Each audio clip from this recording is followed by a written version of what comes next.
Bueno, saludamos a todos, a todas quienes nos están mirando, ya sea quienes se están conectando en este momento por nuestra página o también a las personas que nos van a ver después. Agradecemos su interés en esta discusión, así que les damos la bienvenida a este especie de segundo foro de contingencia, ¿cierto? Que titulamos Sexualidad, Afectividad y Género, perspectivas filosóficas en torno a la Ley de Educación Sexual Integral. Sabemos que la semana anterior esta ley sufrió un duro revés en su proceso legislativo. Ya vamos a estar conversando sobre eso y en realidad este espacio surge de la necesidad de hacernos cargo de esa discusión, sobre todo cuando hoy en día la educación parece una solución tan lejana a los problemas que aquejan este país, siendo que una de las pocas soluciones preventivas y no punitivas que tenemos. En ese sentido, las violencias que ya son innegables desde el Estado tienen un territorio, ¿cierto? Lo conversamos también en el foro anterior. En ese caso era con respecto al pueblo mapuche. Dijimos que esas violencias tenían un rostro. Bueno, en este caso, lo que sucede con nuestras y nuestros jóvenes pasa similar, ya también son justamente el territorio sobre el cual se ejerce muchas veces la violencia estatal, así que sin duda tenemos que hacernos cargo y contribuir a ese diálogo, a esa conversación a través del debate, compartiendo algunas reflexiones y contribuyendo en la medida de lo que podemos hacer, ¿cierto? A orientar también lo que nos interesa como organización o cuáles serían las voces que tenemos en el mundo de la educación en ese sentido. Entonces agradezco muchísimo que estén acá, que se estén conectando y le voy a dar el pase a mi compañera Marcela, quien va a presentar a nuestra invitada y les va a contar cómo vamos a organizar este encuentro. Bueno, voy a presentar a nuestras queridas invitadas. Estamos muy contentas de contar con ellas hoy día. Tenemos a nuestra querida compañera Rosario Olivares, quien forma parte de nuestra organización de Reprofit y también de la red docente feminista. Ella es profesora de filosofía y es doctora en estudios americanos. ¿Ya? Ella hoy día nos va a presentar una pequeña introducción a este tema, por qué la ESI debe ser un derecho. ¿Cómo estás, Rosario? Hola chiquilla, contenta de estar en este espacio, por ser parte de la Reprofits también, pero con Mila y Magdalena, así que súper bien. Lo que sí es que me faltan días para ser doctora, porque doy el examen la próxima semana, así que estamos ahí. Falta poquito. Al infierno. Decretado, muy bien. Sí. También quiero presentar a la profesora Camila Camacho, profesora de la Universidad de Chile, quien es diplomada en sexualidades de la Facultad de Medicina de la USACH. Ella es creadora de @lacopita y es participante activa de la coordinadora FemFest, que también, bueno, esperamos que en algún momento nos pudiera contar también de estas interesantes instancias. La presentación de Camila se titula Experiencias concretas sobre ESI en las escuelas. ¿Cómo estás, Camila? Tienes que poner el audio. Sí. Hola, estoy muy bien, muy contenta de estar aquí con ustedes, contenta de poder compartir este tema tan importante y que necesitamos esparcir a todos los oídos para que podamos ir opinando y enterándonos más de este derecho que se nos ha venido privando. Exactamente. También entonces voy a presentar a la profesora Magdalena Araya, quien es profesora de Estado en Castellano y Filosofía, es diplomada en Género y Etnicidad y magíster en Estudios de Género y Cultura, mención Ciencias Sociales de la Universidad de Chile. Ella nos va a hablar un poco acerca de género y contexto escolar. Magdalena, gracias por estar acá. ¿Cómo estás? Buenas tardes, muchas gracias. Bien, la verdad, gratamente sorprendida por la invitación y más que nada lo que yo puedo dialogar con ustedes justamente se enfoca en eso, en el diálogo, ya sintiendo también que el conocimiento es abrirse a algo, es nutrirse de lo que pueden pensar y pueden sentir otras personas con respecto a estas temáticas tan en boga últimamente, ¿cierto? Tan contingentes y que tanto nos hacen sentido, sobre todo a nivel educacional, ¿ya? Más que nada es eso, el objetivo de lo que yo voy a hablarles acá es compartir, ya es nutrirme también de los conocimientos que ustedes puedan tener, de cosas que yo no sé, y a su vez generar y compartir conocimiento, que eso es lo más importante en el fondo para mí, lo que me motiva a poder estar acá y seguir en este tipo de instancias, ¿ya? Y así que les agradezco a todas haberme invitado y la oportunidad, simplemente. Eso. Sí, no, estamos todos muy, muy contentos igual, muy contentas de poder contar con ustedes, porque también necesitamos una mirada experta, ustedes que han profundizado en estos temas. Entonces, vamos a hacer estas presentaciones en el mismo orden en que las hemos presentado a ustedes. Las personas que están conectadas en este momento a través de nuestra página de Facebook pueden ir haciendo las preguntas en el chat. Y nosotros vamos a ir recogiendo esas preguntas junto con Rocío y las vamos a plantear después una vez que ustedes hagan sus exposiciones. Entonces, invito a nuestra colega Rosario.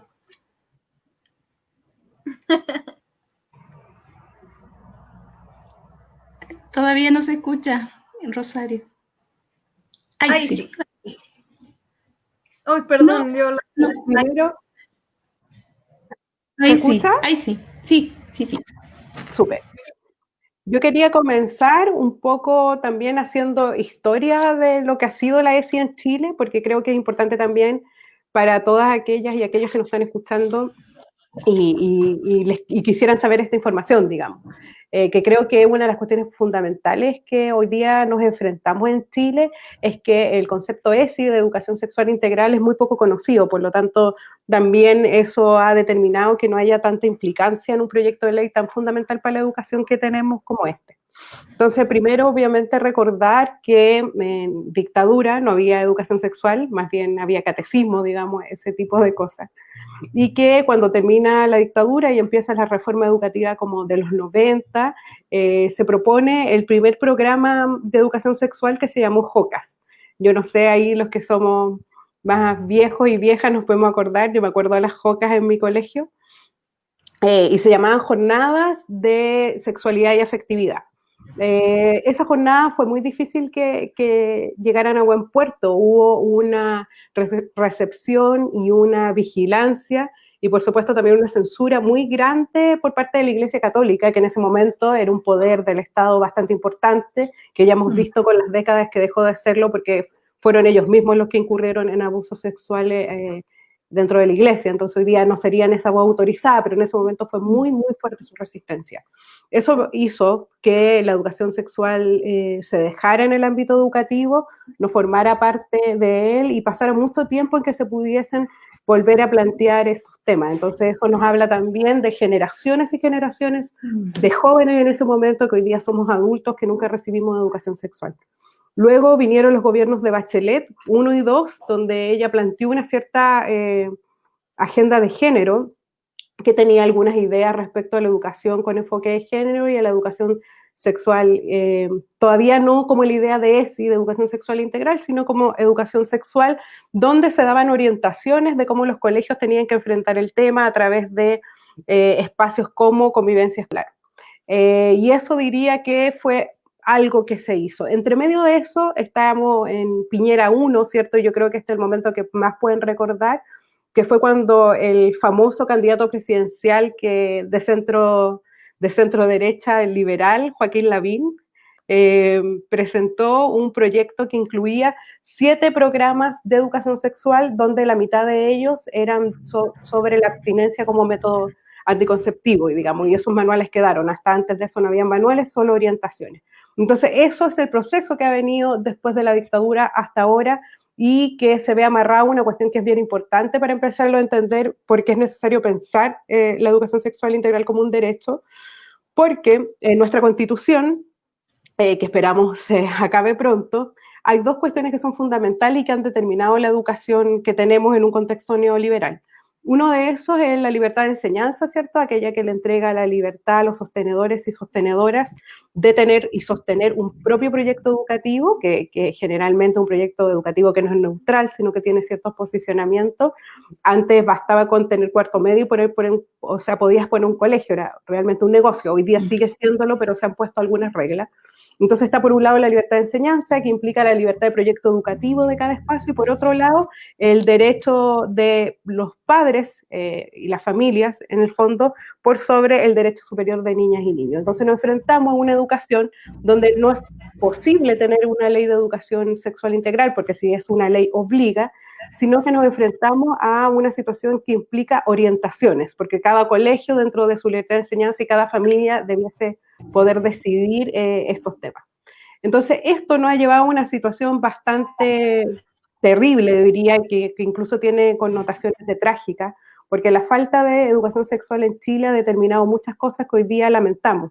Hace 2 años, por ejemplo, nos enteramos de que teníamos una de las cifras más altas de transmisión de VIH en el mundo, digamos, que incluso superaban algunas cifras en África, que eran los países que más tenían transmisión de VIH.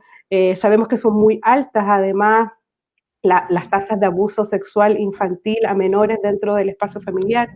Vemos cómo día a día aumentan los femicidios en Chile por diversas maneras como territoriales, edades, una cuestión que se ha vuelto muy transversal, y así sucesivamente podríamos mencionar un montón de cuestiones que están relacionadas a la educación sexual integral y que podían prevenirse si existiera, digamos, y nosotros estamos en una sociedad absolutamente abandonada en esos temas, que, por ejemplo, afirmaría la misma UNESCO en la presentación del proyecto de ley que hoy día se está discutiendo, que Chile es uno de los únicos países de Latinoamérica que no tiene programas de educación sexual, solo tiene orientación. O sea, si alguno de nosotros quisiera implementar un programa en su escuela, tendría que crearlo, y sabemos que la formación inicial docente no cuenta con estos temas. Entonces, es el contexto más o menos en el que estamos. No solo nosotras y nosotros que ayudamos a presentar este proyecto de ley con distintas organizaciones sociales, sino hace décadas muchas organizaciones, principalmente feministas y de disidencias sexuales, vienen luchando porque exista educación sexual integral en Chile, y ya agregándole el apellido integral, entendiendo que la sexualidad es algo que nos determina como seres humanos, somos seres sexuales y por lo tanto la educación también es sexual. Y esto ha sido algo que se evadió durante mucho tiempo. En ese sentido nos reunimos, organizaciones de disidencias sexuales, feministas, de educación, de estudiantes, en fin, y empezamos a trabajar en la idea y en la necesidad de tener un proyecto de educación sexual, porque hasta el día de hoy la educación sexual está contemplada en las leyes de reproductividad de salud y no se entiende como un derecho a la información y al acceso desde la educación.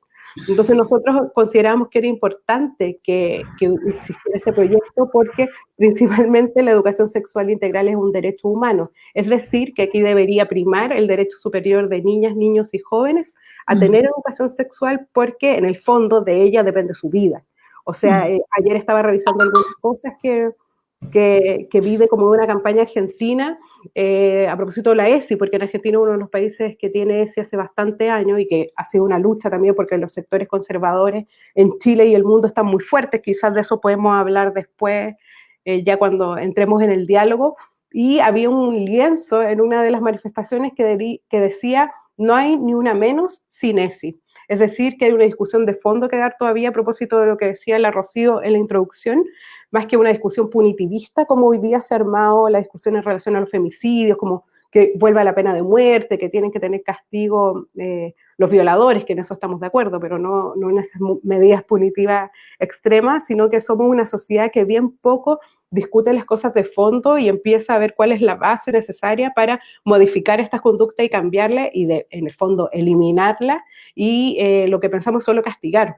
Yo, que me tocó hablar un par de veces después del caso de Antonia, por ejemplo, me preocupaba mucho que nadie se preguntase, digamos, si Pradenas había alguna vez tenido una clase de educación sexual o le habían preguntado en el fondo cosas elementales, como que entendiera qué es el consentimiento, ¿cierto? Que entendiera cómo en el fondo podía transformarse una persona que no fuera el criminal que es, digamos. Yo creo que ahí hay mucho trabajo por hacer, ese trabajo está en el campo de lo educativo, porque en general nosotros tendemos a ligar este tipo de crímenes de odio hacia las mujeres o disidencias sexuales con trastornos como mentales, como que la gente está loca, en fin, lo que yo diría que banaliza bastante un tema que finalmente corresponde a una violencia estructural que vivimos las mujeres y disidencias en el marco de un sistema machista y patriarcal como el que vive todo el mundo, digamos, y ahí la educación y el feminismo tienen mucho que aportar, y yo diría que por eso es fundamental empezar a pensar que aquella posibilidad de vivir una vida sin violencia, sin femicidio, sin contagio de VIH por no tener educación sexual, o sin violaciones ni abusos sexuales a menores, se hace un derecho fundamental, que esto esté contemplado en una ley y que tengamos derecho todas y todos a una vida sin violencia. Entonces ya no es cuestión de decisiones individuales neoliberales, ¿cierto?, donde en el centro se ponen cuestiones que son cualquier cosa menos el derecho, sino que nos toca un tiempo presente, además, atravesado por el proceso constitucional, donde debemos, comenzar a pensar cuáles son los derechos fundamentales que debemos recuperar, y desde el punto de vista del feminismo y de la educación, creemos que la educación sexual integral es uno de ellos. Hasta ahí me podría quedar.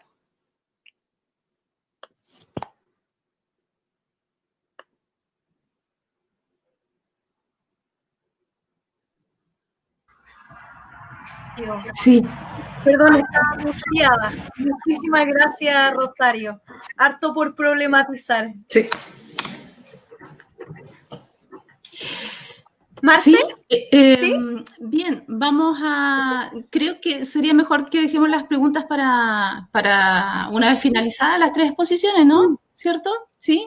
Entonces, sí, podemos escuchar ahora a Camila con su presentación Experiencias concretas sobre ESI en las escuelas. Camila. Bueno. Muchas gracias de nuevo por este espacio. El título de esta pequeña exposición, por supuesto que es muy ambicioso, porque realmente voy a hablar de mis propias experiencias trabajando en las escuelas con talleres de sexualidad que están alineados con el proyecto con la metodología, y la didáctica que se conoce como ESI, de Educación Sexual Integral. Para hacer esto, yo siempre considero que hay que partir desde el sujeto que habla, ¿sí? Entonces les voy a contar cuál fue mi experiencia concreta de educación sexual. Partió con mis papás en la casa, en un círculo muy amoroso, donde mis papás un poco me vendieron una película que después yo me iba a dar el shock en el colegio con que nadie más lo veía así, lleno de amor, entendimiento, viva la desnudez y la naturaleza. En el colegio, por supuesto que eso se fue trastocando, llegaron las jocas, que me tocó entrando en 7º básico al Liceo 1, las jocas de las que hablaba la Rosario recién, y me di cuenta que el tema era muy controversial, que la gente que llegó a hacernos el taller le caía mal el tema, estaban muy enojadas. Yo, por supuesto, que quería preguntar muchas cosas sobre la religión, porque no fui educada en la religión, y me parecía que la persona representante de la iglesia también se sentía muy ofendida por lo que estaba sucediendo y sobre todo por las preguntas. Luego, mi experiencia de educación fue con las amigas y los amigos hablando, conversando, y luego simplemente teniendo sexo en un constante ensayo y error, perfeccionamiento, y esto partía de nuevo con cada pareja, ¿cierto? Cuando cada uno de nosotras se plantea en la cantidad de información y sobre todo en la calidad de la información que recibe para vivir cualquier experiencia, pareciera que las experiencias sexuales se llega entre sabiendo menos mejor. Y la sociedad vivió bastante tranquila con mientras menos sepa mejor. De hecho, durante estos años que llevo haciendo talleres de educación sexual, que ya van a ser 10 el próximo año, me he tocado con colegas en los que frente a algunas preguntas se adelantan para decir mentiras sobre el tema con la intención de asustar a los y las estudiantes para que no hagan ciertas prácticas. Por lo tanto, cuando hablamos de educación sexual integral, tenemos que primero pensar en la formación que van a tener nuestros colegas, las profesoras, y que nosotras no tuvimos la formación en nuestra carrera de base, ¿cierto? Yo estudié pedagogía en el DEP y no tenía un ramo de sexualidad. Si algo hablábamos de sexualidad era porque alguien ponía el tema y por aquí pasó y es lo mejor que pudimos dar. Por lo tanto, cuando yo me acerco como un sujeto sexuado a dar una experiencia de educación sexual a una escuela, yo les diría que me dan el permiso de entrar principalmente porque no saben lo que voy a hacer. Aquí cada uno funciona con sus prejuicios propios. En algunas escuelas donde voy a hacer talleres de educación menstrual, me dejan pasar, me dan la bienvenida, me invitan, están todas muy contentas porque qué lindo tema para señoritas. En otros cursos donde vamos a trabajar con varones, damas y personas trans, dicen, hoy sí, qué importante que todos ellos aprendan a cuidarse. Y yo digo así como chuta, no traje ningunos consejos de cómo, así como de leyes del tránsito para que se cuiden bien cuando estén en la casa o de cómo podemos disminuir el peligro de quemarse como accidentes domésticos mientras estás cocinando en la casa, chuta, cómo cuidarse en realidad, como que no lo traje mucho. Y por último, la gente que piensa, me ve a mí llegar y dice, bueno, es una niñita, bueno, ¿cómo le vaya a ir? Filo, lo que venga a decir, porque todos se están imaginando que yo vengo a hablar de anticoncepción. Muy por el contrario, cada uno de los talleres que ofrezco desde la Copita, que es una organización sin fines de lucro, que de hecho imparte talleres gratuitamente para los colegios municipales.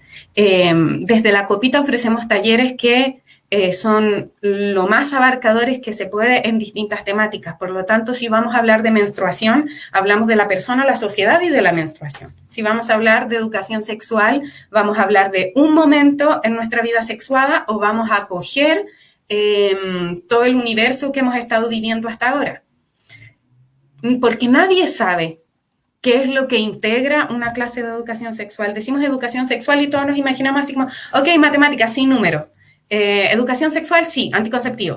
Pero nadie se imagina placer, amor, relaciones interpersonales, no relaciones sexuales, es como un eufemismo ya un poco que me da, no sé.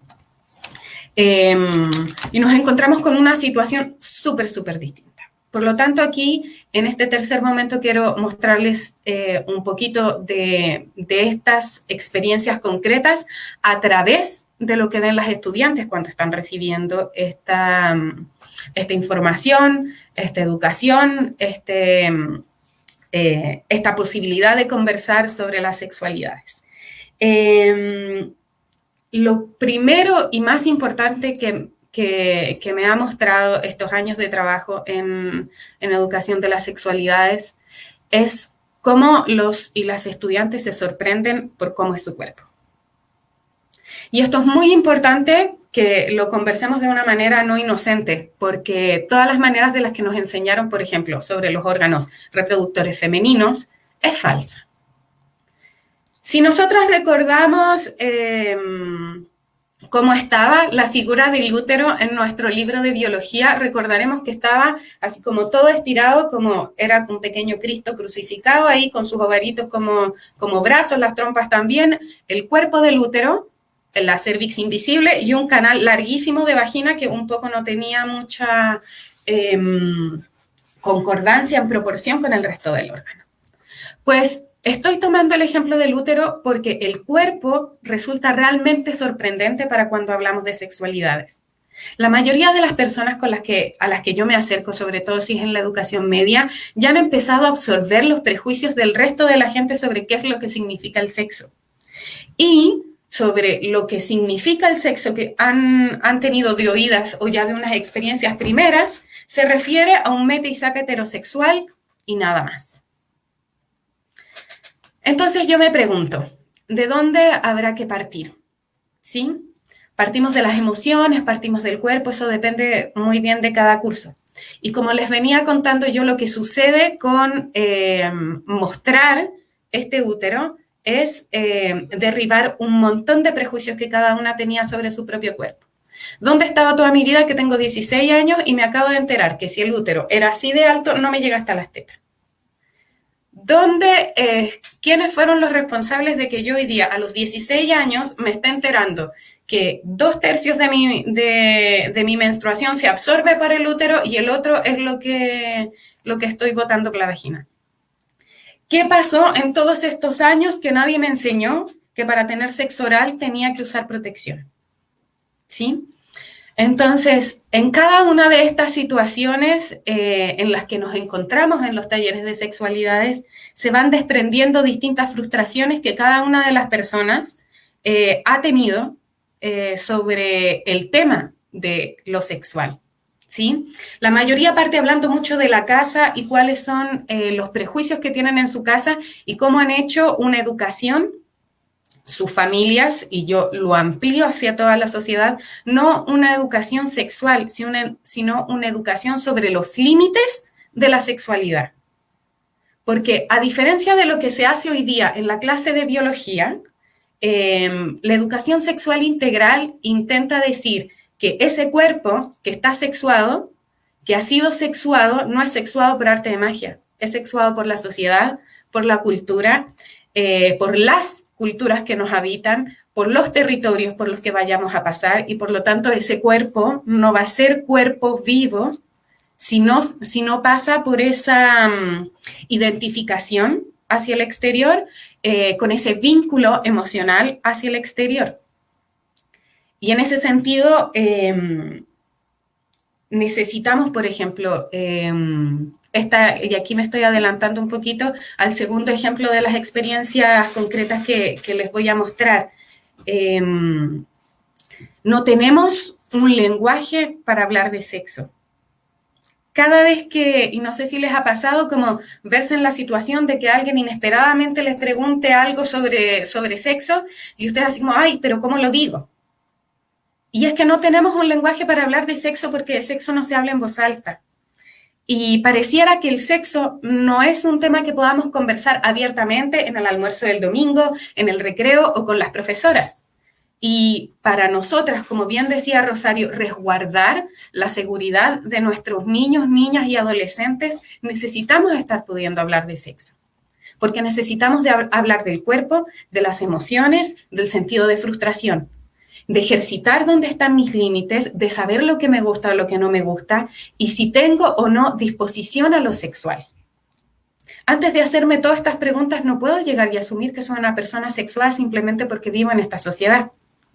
Yo lo diría porque supongo que todas las personas lo somos, pero el nivel de reconocimiento de cada persona es absolutamente personal y no puedo yo darle a alguien el título de persona sexuada si esa persona no se ha mirado hacia adentro. La tercera experiencia, la primera, por ejemplo, para retomar los ejemplos, era la impresión sobre el cuerpo y este sentido de haber sido engañadas al empezar a conocerlo. El segundo es que no tenemos un lenguaje para hablar de sexo y por lo tanto simplemente no se habla o se habla en términos vulgares que muchas veces no nos permiten hablarlo en todos los contextos, porque claro, si alguien me va a hablar de pico o de zorra, no lo puede hacer dentro de la clase, porque dentro de una institución hipernormada no se pueden usar esas palabras. Cada uno puede nombrar el cuerpo como quiera, pero los contextos en los que estamos conversando impiden que podamos llegar a otro lenguaje si es que no lo hemos escuchado nunca. También, así como les conversaba alguna vez todavía en este segundo ejemplo de la necesidad del lenguaje, en un liceo técnico en Recoleta, mostraba yo una diapositiva de una ilustración, una pintura en colores flúor maravillosa llena de flores de un pene eyaculando. Es parte de un arte. Y entonces pregunto, ¿qué tenemos aquí? Y la mayoría dijo, ¡ay, una ilustración, un arte!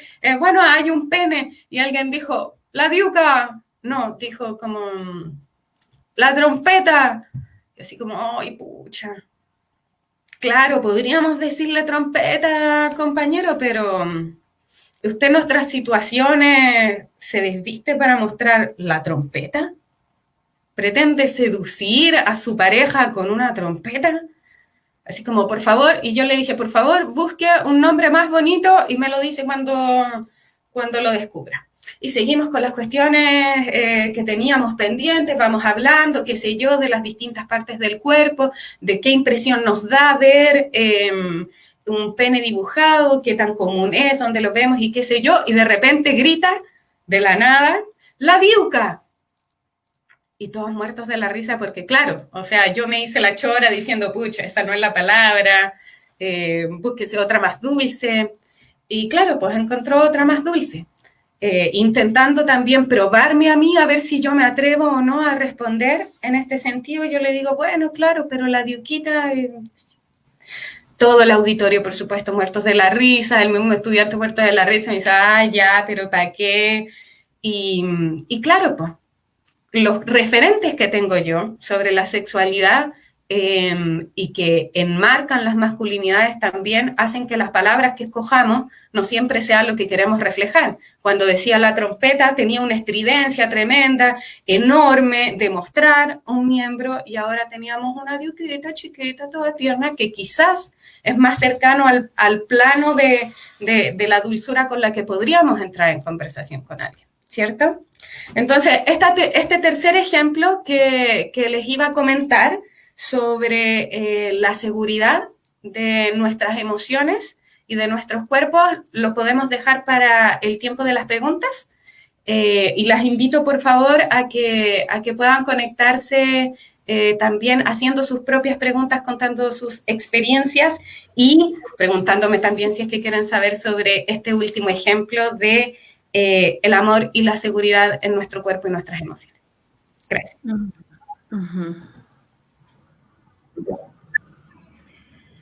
Buenísimo, Camila. Muchísimas gracias. Aquí estamos, sí, todas. Sí, muchísimas gracias, Camila. Muy, muy interesante todo lo que nos comenta.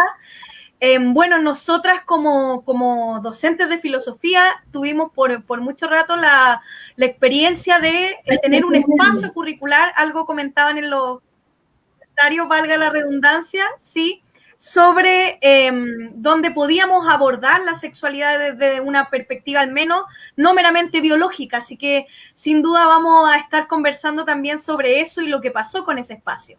Marce. Sí.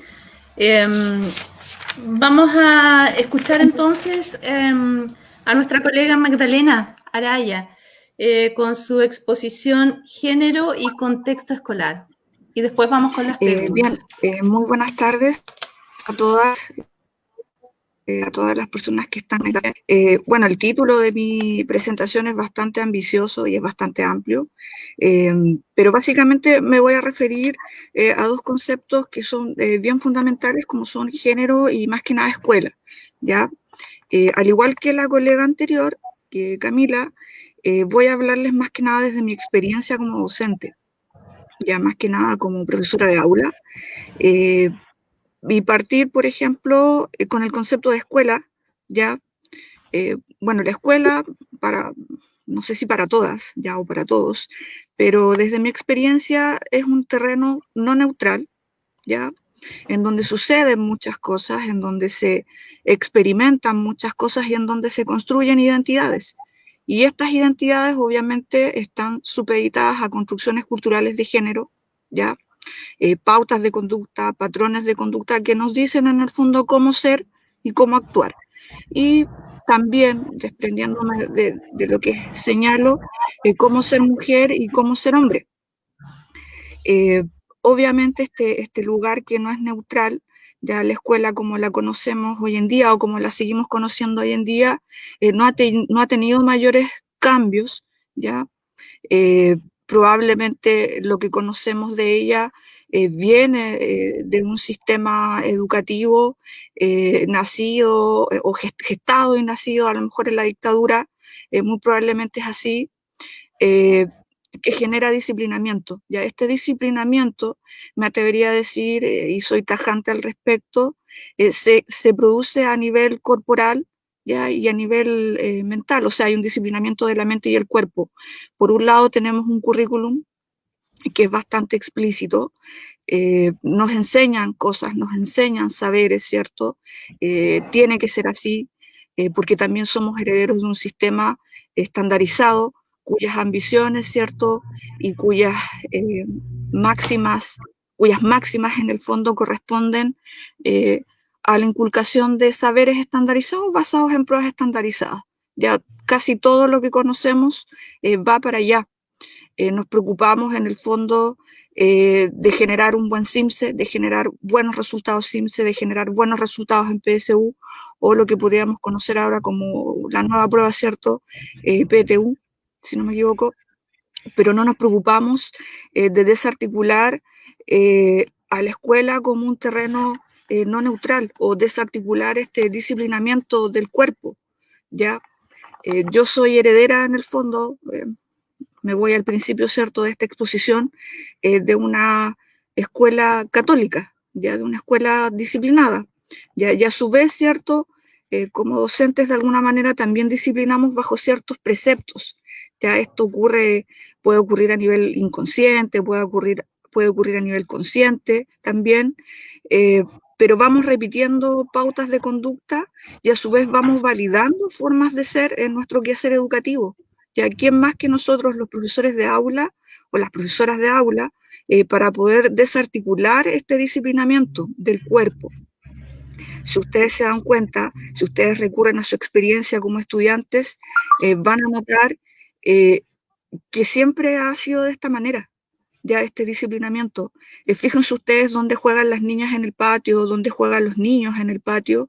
Hay un disciplinamiento también espacial. Las mujeres siempre, o aquellas personas cuyo sexo biológico es mujer, se van a situar siempre en los pasillos. En cambio, los hombres se van a situar en las canchas, ¿cierto? En los lugares donde pueden desarrollarse lúdicamente o donde pueden conversar de manera distendida. No ocurre lo mismo con el caso de las mujeres. Sé que pareciera ser que es una situación bastante cotidiana, pero está naturalizado. Entonces, este disciplinamiento sigue, va reproduciendo normas, va reproduciendo pautas de conducta, va reproduciendo identidades jerarquizadas. Y las otras identidades que no se identifican, por ejemplo, con el sexo hombre, mujer, con el género femenino, el género masculino, quedan marginadas. ¿Ya? Y es papel de la escuela hacer una deconstrucción o repensarse a sí misma en función de acoger, ¿cierto? Y a propósito de esta ley, estas otras identidades. También el tema de la afectividad. Cómo yo como profesora, por ejemplo, reconozco mi propio cuerpo, cómo reconozco en mí este disciplinamiento a nivel corporal, a nivel mental, a nivel emocional. Acá el afecto juega un papel súper importante porque nos invita a deconstruirnos. Voy a utilizar una palabra que es muy famosa en este momento, la deconstrucción, ¿cierto? Cómo deconstruir un cuerpo sexuado, cómo deconstruir este cuerpo disciplinado bajo preceptos que en algún momento, o son en realidad católicos, ¿cierto? Están emanados desde una perspectiva eminentemente religiosa, en donde el cuerpo de la mujer, tomando un poco las palabras de Camila, están supeditadas, ¿cierto?, a este útero que prácticamente, simbólicamente, es una cruz, ya es en el fondo una visión católica, ya es una visión de mártir, es un cuerpo para otros, ya no es un cuerpo para nosotras mismas, ojo, es un cuerpo que presta servicios a otros y a otras, ¿ya? En donde el placer también está supeditado a otras personas, ¿sí?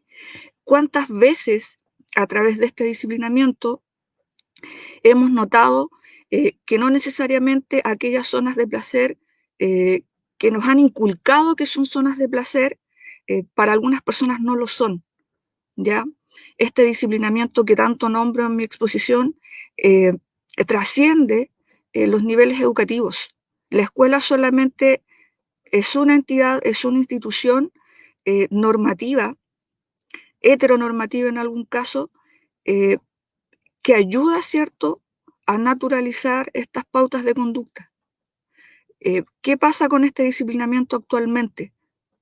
Eh, Hay gente que probablemente le cueste esta nueva modalidad de trabajo, como es el teletrabajo, y tenga que experimentar otro tipo de disciplinamiento. Estamos acostumbrados de alguna manera a recibir información, ¿cierto?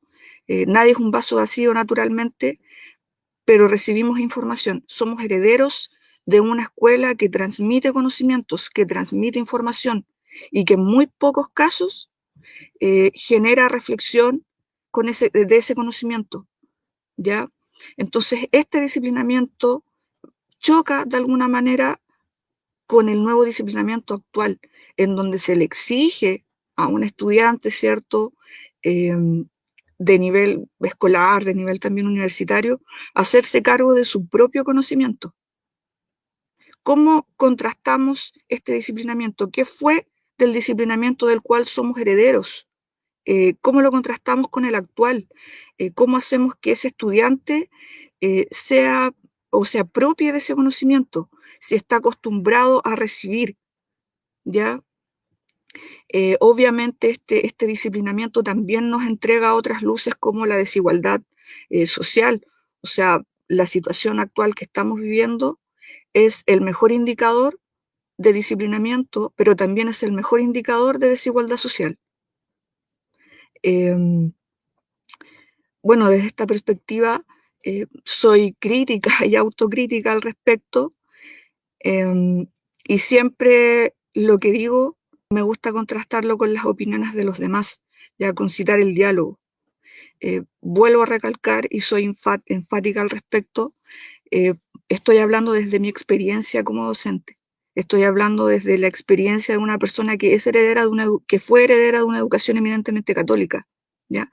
En donde el cuerpo fue disciplinado para otros, en donde la construcción cultural del cuerpo fue hecha bajo preceptos religiosos, ¿sí? Es interesantísimo poder notar que esta construcción del cuerpo encuentra un contraste con la experiencia cotidiana, ¿ya? Yo no sé si todos los docentes, ¿cierto? O todos los colegios podrían hacer esta reflexión. Es una reflexión que se puede hacer a todo nivel, revisando, por ejemplo, los manuales de convivencia, los reglamentos. De todos los reglamentos que yo he revisado de los colegios, prácticamente ninguno tiene un apartado relativo a la construcción cultural del cuerpo, relativo a este disciplinamiento. Probablemente no es el motor móvil de un proyecto educativo o de una institución, porque claramente cada uno de estos difieren en sus lineamientos, pero sí es necesario, ¿ya? Mi perspectiva, mi línea de pensamiento es esa: volver a repensar este disciplinamiento, en términos prácticos, tomar un reglamento de una institución y ver qué se puede hacer.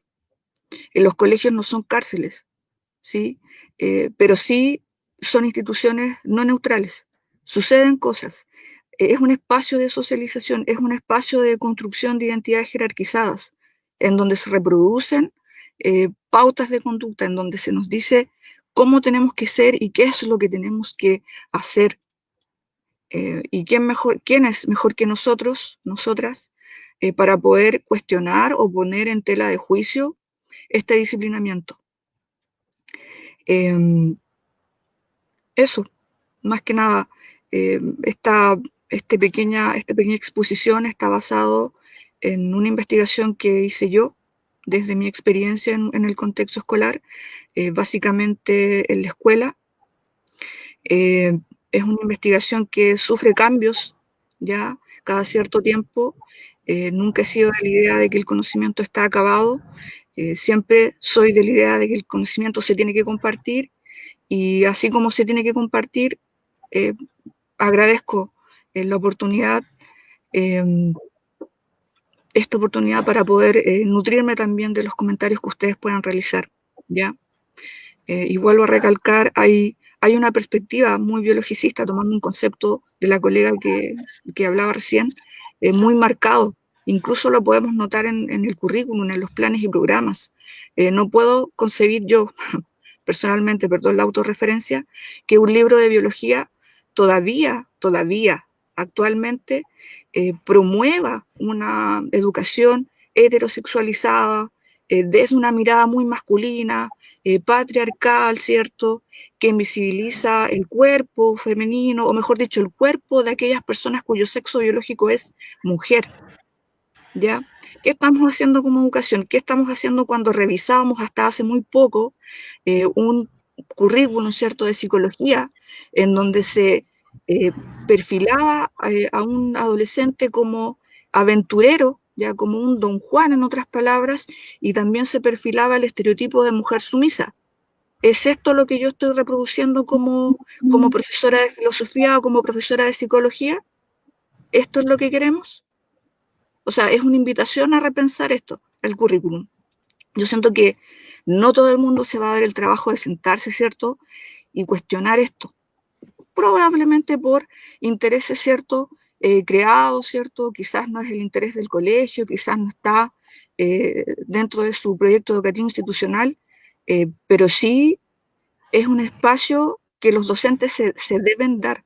Yo concuerdo con lo que planteaba la colega anterior, que es muy difícil para algunos docentes poder abordar el tema, probablemente porque tienen una resistencia al cambio, porque tienen una resistencia a poder conocer estos contenidos, ¿cierto?, estos nuevos conceptos, o enfrentar estas nuevas realidades, o estas realidades que en el fondo siempre han estado, solo que han sido invisibilizadas.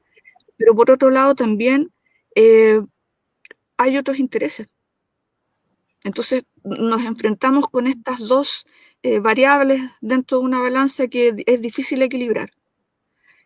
Probablemente si llegamos con un taller de sexualidad, si la profesora con especialidad en género, por ejemplo, hace un taller dentro de su área de trabajo, puede ser duramente criticada o puede ser también bendecida en algún aspecto, pero también va a haber una resistencia, ¿ya?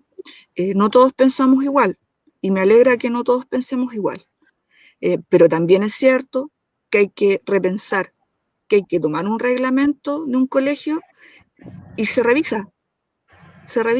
Esto es demasiado punitivo, tenemos una educación que es eminentemente punitiva, ¿ya? No quiero citar el libro acá de Michel Foucault, Vigilar y Castigar, pero estamos siempre frente a un panóptico. Nos están mirando, ¿qué estamos haciendo? ¿Cómo lo estamos haciendo? ¿Dónde fue el niño? ¿Fue al baño? ¿Cuánto se demoró en el baño?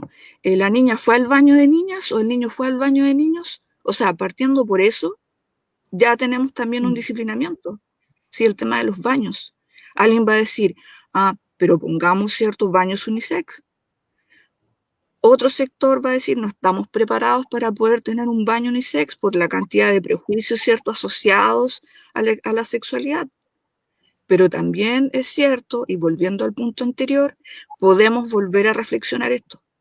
Yo no sé si en el gobierno, si en el Mineduc, o sea, quien sea institucionalmente, vamos a o van a estar dispuestos a dialogar sobre esto. Bueno, por acá dicen, bueno, la familia, claro, no sabe cómo abordar la sexualidad y la afectividad.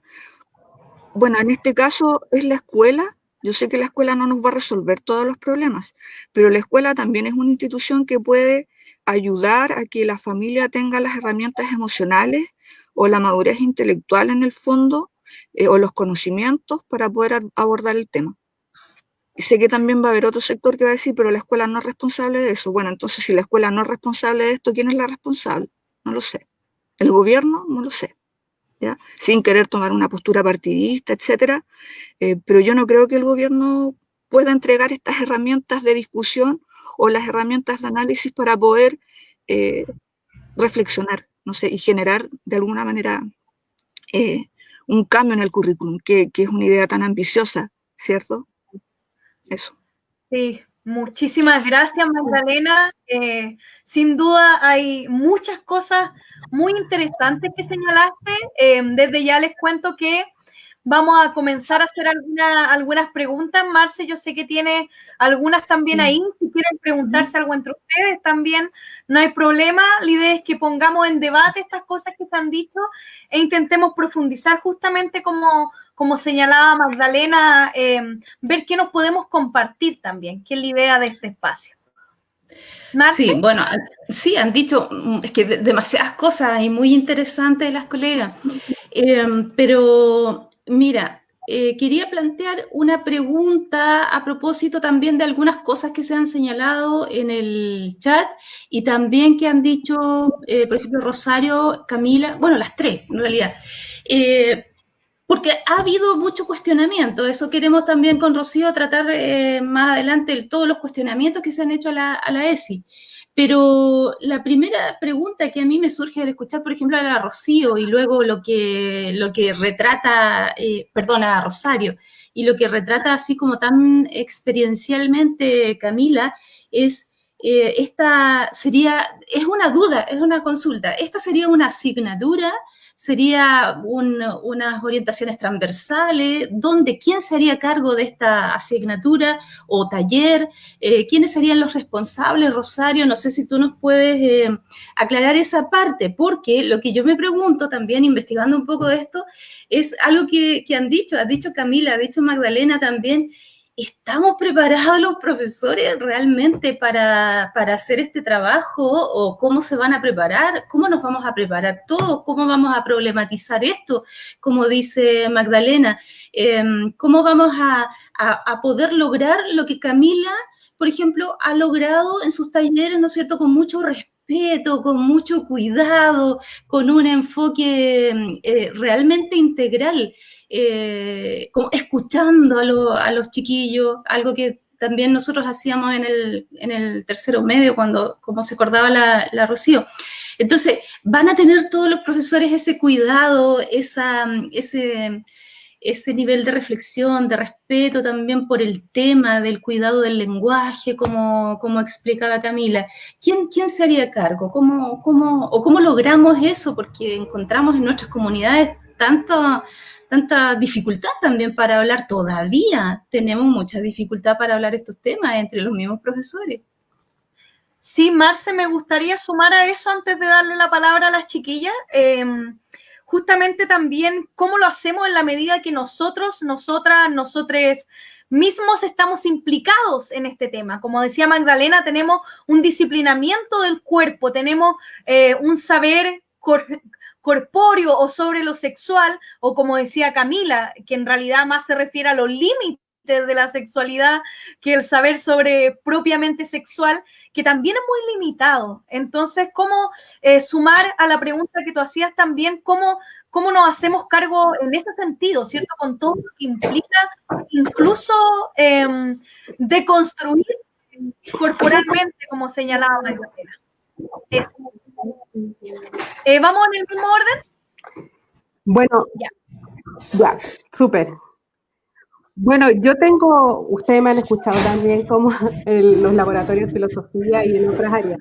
Yo creo que la educación sexual tiene que ser un derecho y eso implica primero entender que toda educación es sexual, por ende es transversal a todas las asignaturas, a la vida escolar, a lo que pasa fuera de la sala de clases, en el recreo, también como comentaba Magdalena. No es responsabilidad de una asignatura, no tiene que ver con sensibilidades. Todas y todos los docentes tienen que educar con lenguaje inclusivo, deberían poder manejar estos temas. Es como la ciudadanía, no es cuestión de una asignatura, porque la sexualidad no está en un compartimento. La sexualidad la vivimos en todas las áreas de nuestra vida y por ende debería estar presente en todas. Entonces yo creo que hay que primero descartar eso, ponerla en una asignatura, seguir poniéndola como en un lugar específico aparte, como se ha entendido la sexualidad siempre, y no ponerla en el lugar que merece, que es en el centro del currículum y atravesándolo todo, porque cuando nos enseñan, no sé, ciencia, indicando que los hombres tienen mayores habilidades para la ciencia, o cuando nos enseñan historia, donde los héroes de la historia son los hombres, definitivamente también ahí hay sesgos, por lo tanto tiene que atravesar todo esto. Las jefaturas de curso, orientación, en fin. So, yo creo que ahí hay un tema importante que lo desechemos como esta idea de la asignatura. En ese sentido, creo que pasa una cuestión que también es bien importante, es que nosotros en filosofía teníamos un... Para allá, Sofi, es para allá. Tengo un problema con la puerta. Sí, de hecho ando buscando el comentario de un colega para ponerlo en pantalla que comentaba justamente lo mismo. Después. Sí.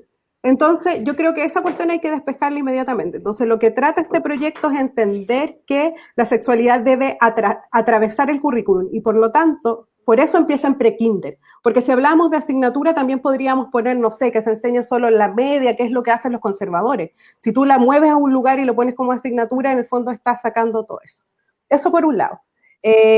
Segundo lugar, a propósito del comentario de Paulita, yo no estoy de acuerdo con eso, porque creo que nosotros enseñábamos psicología y nosotros no somos psicólogos ni psicólogas, nosotros enseñamos filosofía, y la filosofía tiene muchas herramientas, de hecho, la teoría de género, el feminismo, las autoras que hemos citado aquí son filósofos, son filósofas, y por lo tanto una de las aristas puede ser esa discusión. La sexualidad se trataba en el programa de tercero medio de Filosofía y Psicología porque, no sé si ustedes recuerdan, en el contexto político y educativo de la reforma de los 2000, se quita formación ciudadana y algunos temas de orientación, y no habiendo educación sexual, el Mineduc decide enchufarnos ese tema a los profes de filosofía, para después decir que el tema se tocaba, pero eso no, en ningún caso, y nosotros no somos los responsables únicos ni absolutos de hacer esa pega. Y esto voy a la tercera cuestión que yo siempre le planteo. Yo creo que la pedagogía no es voluntariosa, no es que nosotros nos tengamos que poner sobre nuestra espalda la solución de todos los problemas, y tampoco los problemas sobre educación sexual y de género. Es realmente efectivo y es realmente para sentirnos orgullosas, sobre todo las profes feministas que desde que hacemos clase en nuestras escuelas estamos ahí tratando este tema, tratando de hacer clase con enfoque de género, hacer educación sexual.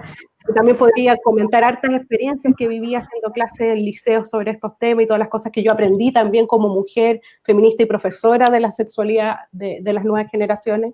Pero nosotros necesitamos que sea una ley precisamente para que todas las universidades que tienen formación docente tengan ramos de sexualidad y le enseñen a los futuros profesores y profesoras. Necesitamos que sea una ley para que el CPIP o las universidades o el Mineduc obligue a todos los profesores que no conocen el tema a capacitarse. O sea, por eso tiene que ser una ley, porque esto es serio. Como lo decía en la primera parte, de esto depende de la vida de las personas. Por lo tanto, no puede quedar al arbitrio solo de nuestra voluntad porque a nosotros nos interesa el tema.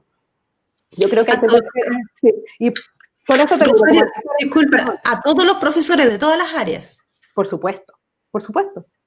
Sí, es un tema transversal, sí, esta cuestión no, en el fondo, la sexualidad es compleja también, a propósito de lo que decía Rocío, las compañeras, que nosotros, nuestras generaciones, también adolecemos de esos temas, porque a nosotros nadie nos educó, ni muy pocas familias se hablaba de esto, cuando fuimos a la escuela, en la universidad tampoco, necesitamos esa formación, como necesitan los pacos tener una formación cuando les llegan las denuncias, ¿cierto? Cuando necesitan en los hospitales tener formación cuando les llegan mujeres violadas, o sea, la educación tiene que desbordar esos temas y no puede ser responsabilidad solo de la escuela, solo de las profes de filosofía, solo de las profes feministas. La sexualidad es parte de nuestra vida y por lo tanto toda la sociedad es responsable de que ella se viva plenamente.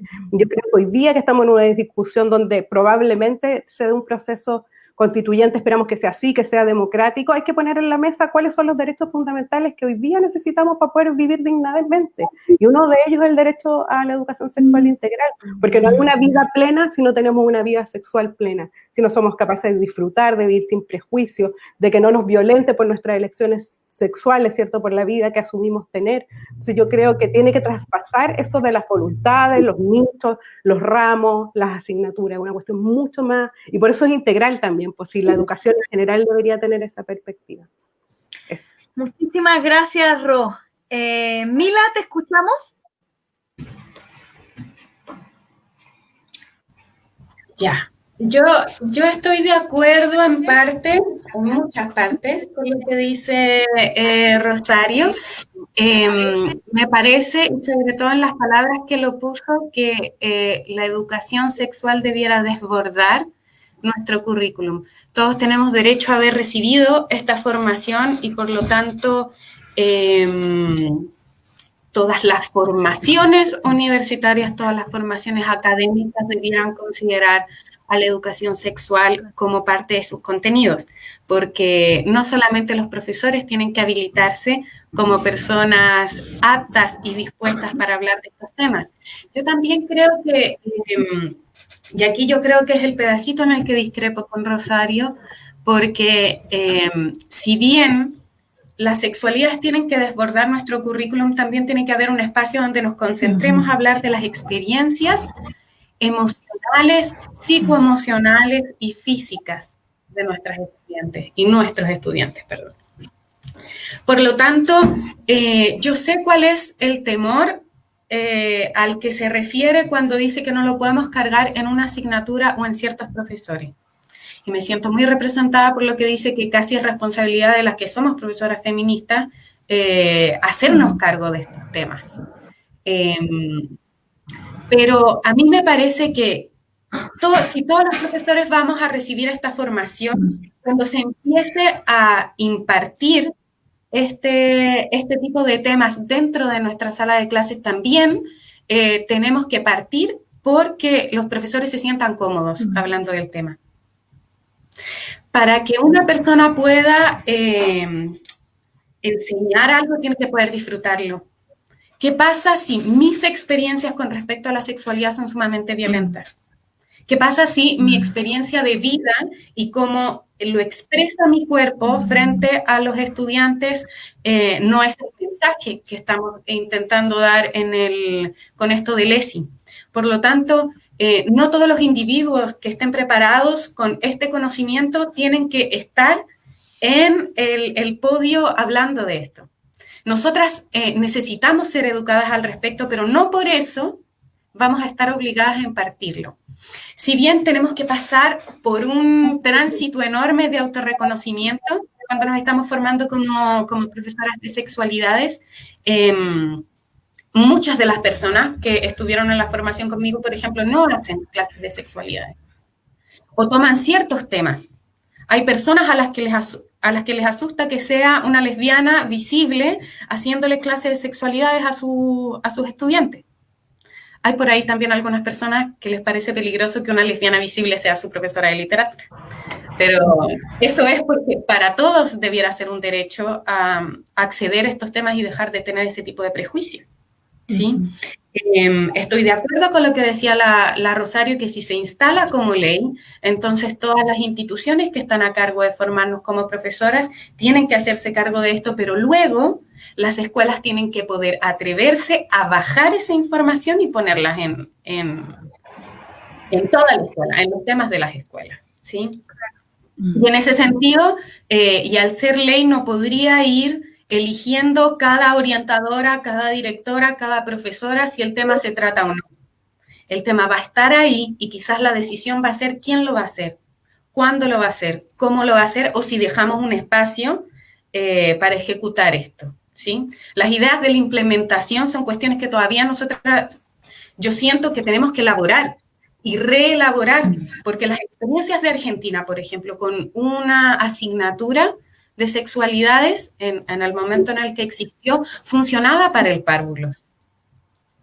Porque nosotros también con la ESI estamos integrando la educación en las emociones. Y de eso, bueno, ustedes saben mucho más que yo porque son profesoras de filosofía y supongo que están también muy a caballo de lo que significa la educación en las emociones como reemplazo de la asignatura de religión en algunos colegios particulares. Por lo tanto, ahí tenemos una oportunidad tremenda de comenzar a hacer educación sexual, porque educar en las emociones es la base para tener una educación sexual abierta, donde se puedan explorar todo el tema. Muchísimas gracias, Mila. Le voy a dar la palabra a Magdalena. Antes sí me gustaría leer dos comentarios muy cortitos que hay, que justamente refieren a lo que ustedes estaban polemizando, entonces está bueno incorporar. Por una parte, Diego dice que teme que con la transversalidad esto se termine como diluyendo y que queda la voluntad de, que era también uno de los temores que expresaba Rosario, que algo que habría que reformular sin duda es lo que señalaba ahí Camila, las bases de todas las mallas de pedagogía, tener ramos comunes de ESI. Y por otra parte, Paulina dice que, claro, que esto es totalmente transversal en cualquier asignatura para evitar reproducir acciones discriminatorias u omisiones, que no podríamos, por ejemplo, no sería la idea tener un docente violento, por ejemplo, contra la comunidad LGTB y Q+, cuando efectivamente esa persona también... No deberíamos tener profesores en las escuelas. Sí. Magda.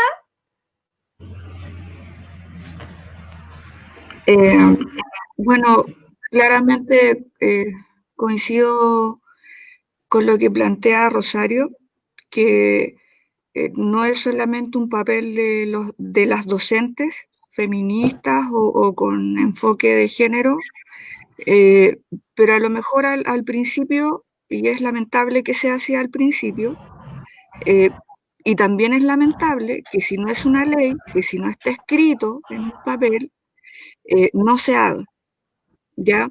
Lamentablemente las cosas funcionan así. Somos herederas de un sistema en donde lamentablemente si no está en el papel no se hace, ¿ya?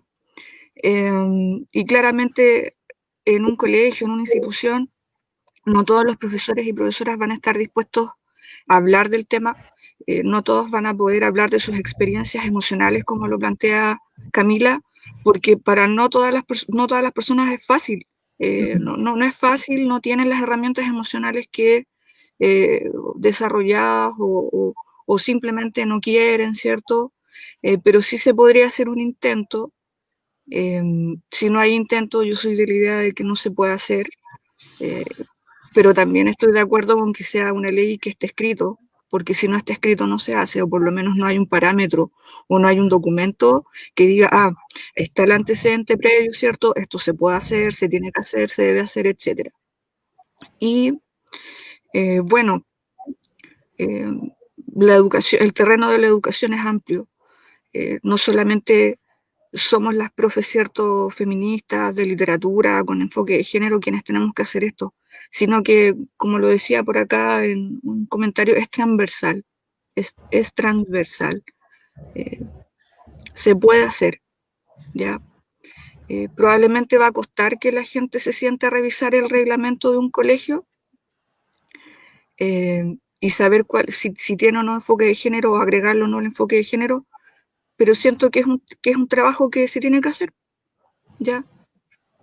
Y trabajar también con las emociones, porque una educación que es absolutamente totalitaria, absolutamente basada en los contenidos, es una educación memorística, ¿ya? Alejada de lo que hace seres humanos a los seres humanos, o alejado ciertamente de lo que nos hace tener esta condición de humanos, porque son las emociones. Entonces no tiene mucho sentido educar alejada de las emociones, ¿ya? Y en ese sentido también tenemos que invitarnos a nosotras mismas a poder repensar nuestras emociones y a proyectar lo que decía Camila recién, quienes están capacitadas o capacitados en ese aspecto, en poder hablar de sus emociones y poder articular un discurso coherente con respecto al tema, ¿ya? Y poder realizar talleres, poder hacer este tipo de intervenciones que son tan enriquecedoras a nivel colegio, ¿m? Y por sobre todo a nivel cultural, dejar un precedente, ¿cierto? Que los formadores de formadoras, ¿cierto? También puedan tener estas capacitaciones en el fondo y que esté escrito, insisto, porque si no está escrito no se hace, lamentablemente. Muchas gracias, Magda. Gracias. Tengo un comentario, pero antes no sé si Marce quiere comentar o preguntar algo. ¿Tú quieres hacer un comentario o leer un comentario de los que están? No, comentario y pregunta, que también toca algunas de las cosas que han dicho. Yo también tengo una pregunta, pero dale tú nomás. Dale, pero las sumamos y ahí las chiquillas pueden contestar, le acomode más una de las dos o ven cómo arman la respuesta. Bueno, lo que quería comentar yo es que pasa algo bastante curioso en los colegios, lo comentábamos también en el laboratorio de filosofía de ayer, que post laboratorio en el backstage, que justamente las profesoras tenemos como un mandato de ser asexuadas. Como que la profesora casi no puede usar jeans, no puede mostrarse, no puede usar tacones, no puede, es como pasa algo complejo con cómo se comprende el cuerpo de las docentes al interior de la institucionalidad. Entonces ya desde ese punto de vista es como bien complejo asumirse como un ser sexuado, como decía Rosario, que en el fondo toda educación es sexual y también lo es en la medida que justamente nos enseña cómo vincularnos con los demás. Y eso se refiere a la educación sexual integral también. Entonces tengo por una parte ese conflicto y lo otro que quería mencionar es qué pasa, porque Magda decía que sea ley y que esté escrito, pero ¿qué pasa cuando la ley no garantiza nada? Porque, por ejemplo, tenemos que con las indicaciones que se le hicieron el jueves pasado al proyecto de ley de ESI, que fueron más de 100, claro, va como ley, va escrito, pero resulta que quedó que incluso las y los apoderados pueden hacer objetar los planes de educación sexual, ante lo cual los establecimientos estarían forzados a dar una explicación pedagógica de por qué se les ocurre enseñar eso, y si el apoderado insiste en objetar, tienen que dejar a el estudiante afuera. Entonces, algo que sería insólito con cualquier otro contenido del currículum escolar, ¿cierto? Pero tenemos esta figura entonces en cómo queda la ley, que aparentemente va como ley, pero no garantiza nada, o sea, de política pública no tiene nada. Entonces, ese desencuentro se me produce ahí. Marce, dele nomás. Sí, bueno, en realidad yo quería referirme también a la primera parte o a la primera pregunta que tú haces, a este tema que también lo mencionaba Magdalena, relacionado con el disciplinamiento, ¿ya? Porque esto tiene mucho que ver, y también como lo planteaba Magdalena, está muy relacionado, estamos impregnados todavía de estas posturas cristianas, el cristianismo, la religión, todavía está como demasiado arraigado en las personas, estas posturas, el mismo hecho de ver todos estos temas como algo así como terrible, monstruoso, algo que no sé, que nos va a desordenar. En el fondo es eso, ¿ya? Esto es el aceptar la diversidad, aceptar las diversidades sexuales, aceptar al otro, aceptar estos temas, está todo dentro de este esquema, que todo lo que escape al orden, ¿no es cierto?, hay que rechazarlo, hay que dejarlo fuera, no, o sea, me desarma el esquema.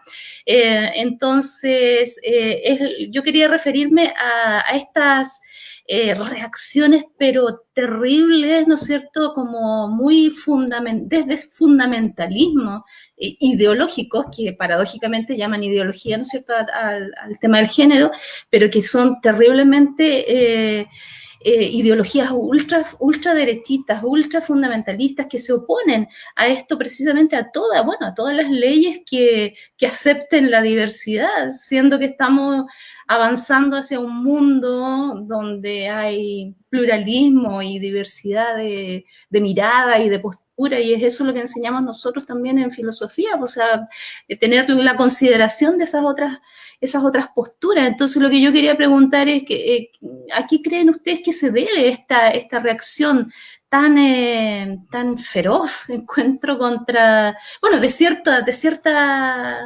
área, ¿no es cierto?, de ciertos padres, no todos los padres, ¿no es cierto?, pero de estas posturas tan reaccionarias, fundamentalistas, que hablan de cuestiones tan absurdas, tan incoherentes, como que se va a instalar la pedofilia y cosas realmente que tú quedas espantado de que no se entiende cómo está esa lógica. Entonces eso quería preguntarles, ¿a qué atribuyen todo esa reacción? ¿Qué ven ahí? ¿Empezamos en el mismo orden o no? ¿Cómo que? Como quieran, no sé. Sí, sí, sí. Mira, igual tratando como de resumir porque aparecen hartas cosas, primero igual recordar que el tema de que los padres decidan es el desacuerdo que tiene el proyecto y no se ha votado. Los proyectos de ley se presentan, se hacen observaciones, los conservadores hicieron 101 observaciones y luego se trata de hacer un fundido entre las observaciones y el proyecto. En la parte de permiso de las familias no hay acuerdo, por lo tanto hay 2 artículos distintos que tienen que ser votados todavía. Por eso yo creo que hay una cuestión que es importante que pasa en este momento, pese a todas las dificultades que vemos para la educación sexual en la escuela, es que hoy día, martes 25 de agosto del 2020, estamos hablando de la ESI. En Chile no se hablaba de la ESI. Yo creo que esa cuestión es un avance súper grande y profundo y que se debe a las mismas organizaciones feministas y a las profes que vienen hablando de esto hace años. Y yo diría que salga como salga el proyecto, quienes estamos inmersos en él vamos a meter bulla e insistir como políticamente para que salga como queramos, pero creo que es un avance hablarlo y creo que esto tiene insisto, mi plan, y lo hemos conversado, la Rocío también estamos en la red docente feminista, es que sea una demanda para la nueva constitución, que no solo diga que la educación es un derecho, sino que además los estudiantes tienen derecho a una educación sexual. Y yo creo que esa cuestión es fundamental, ya hay ejemplos de constituciones que lo tienen. Entonces estamos ahí en esa parte. Y yo creo que hay cuestiones que también hay que revisar en política curricular igual, porque como decía un compañero que pusieron el comentario, efectivamente en Chile nunca ha funcionado la transversalidad. Y no porque no tengamos toda la capacidad de hacerlo, sino que pensemos que en la escuela no hay tiempo para juntarse entre colegas y hacer trabajo interdisciplinar. Todo lo contrario, con suerte para preparar la propia clase, digamos. Entonces hay un hoyo bien profundo. Lo que el proyecto o la idea que hay, al menos a nivel latinoamericano, es que se tiran ciertos objetivos de cuestiones fundamentales que se deben tocar en los ramos y cosas así, las oportunidades curriculares de educación sexual o no sexista dentro de cada programa, en fin, jornadas de educación sexual que se hacen. Igual hay que decir que hay escuelas y colegios que igual han hecho cosas, digamos, no está tan vacío. Y en ese sentido creo que hay una cuestión que es súper relevante, que es entender que la educación sexual no es solo hablar de sexualidades. Ese es como el concepto anterior que teníamos, no solo como, obviamente es importante hablar de las emociones, obviamente es importante hablar del placer, de la sexualidad, pero implica muchas otras cosas más. O sea, que mi colega famoso homofóbico entienda que no puede hacer comentarios homofóbicos en las clases ya es un paso. Y yo creo que aquí hay una cuestión importante de vincular la educación sexual integral con el 2018 y la educación no sexista. O sea, la única forma de lograr una educación no sexista es a través de un proyecto de educación sexual, donde dentro de la sala no sea posible la homofobia, ¿cierto? La transfobia, donde se respeta la diferencia y pasando más el tejo donde no haya comportamiento racista, o sea, una escuela democrática. Eso hace y eso disputa el feminismo y eso queremos las mujeres que nos dedicamos a la educación, que somos feministas. Entonces no tiene que ver solo con hacer educación sexual como en sentido estricto, sino en ser más democrático, en no ser homofóbico, en no tener metodologías y didácticas autoritarias dentro de la sala de clases. Eso también es no sexista, eso también es poner la sexualidad como nuevas formas de entendernos. La evaluación es una cuestión súper patriarcal. Pensar una nueva forma de evaluación o sacar la competitividad de la sala de clases con el CINCE, con las pruebas estandarizadas, también es una educación no sexista. Entonces yo diría que hay que darle más vuelta y ahí está para cerrar la respuesta a la pregunta de la Marcela. Yo creo que le temen tanto esto y por eso están vueltos locos, así metiendo plata y haciendo otra campaña de la ESI y los conservadores, porque una educación sexual integral o una educación no sexista quiere cambiar la educación por completo. No nos basta con que nos den un curso, no nos basta con que tal o cual persona pueda hablar de sexualidad, de placer, de coito, de lo que sea, sino que tenemos que entender la educación de otro modo, donde el cuerpo está en el centro, donde no hay solo un sexo o dos, donde no hay una educación heteronormada ni machista. Entonces, obvio que no quieren que le cambiemos su educación, pues si él es donde se reproduce el sistema, por eso hay tantas escuelas católicas, porque lucran, ¿cierto? Porque reproducen los valores que ellos quieren y ellas quieren. Entonces, yo creo que por eso hay resistencia y están organizados a nivel mundial, además, esta cuestión está por Bolsonaro salió gracias a esto, entonces por eso es importante que nosotros aprendamos a defender este tipo de proyectos, porque si no nos va a pasar lo que pasa en otros países con los gobiernos conservadores, que en el fondo ellos se quieren meter en nuestra vida, en nuestra sexualidad, en nuestras cuestiones más íntimas y colectivas. Y yo creo que por eso les asusta hablar de sexualidad y de proyectos así en la educación, porque rompen con lo que ellos han entendido que deben ser las cosas. Y por eso las feministas en general le parecemos tan peligrosas a todo el mundo. Pues yo creo que hay que seguir siéndolo nomás, porque es el único camino que nos puede llevar a tener una vida mejor. Al menos eso creemos nosotros. Muchas gracias, Ro. Voy a dejar unas notas ahí en los comentarios justamente que se refieren a lo que tú señalabas también sobre esta articulación internacional que hay en contra de la ley de educación sexual integral. Una de las voz de los que sobran sobre el lobby que hay en Chile al respecto y otra sobre las transnacionales evangélicas y el impacto y los articulados que están justamente en contra de este tema. Oye, Rocío, disculpa, antes a lo mejor sería posible también poner el proyecto que alguien igual ahí lo estaba pidiendo, el proyecto cómo va. ¿Eso es posible? Debería estar en la página del Congreso, lo podríamos buscar luego. Sí, y dejamos el link. Perfecto. Mila, dele nomás.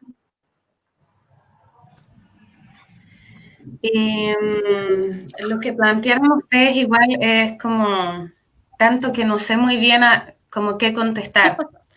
Así que he decidido decir lo que quiero decir. ¿Ya?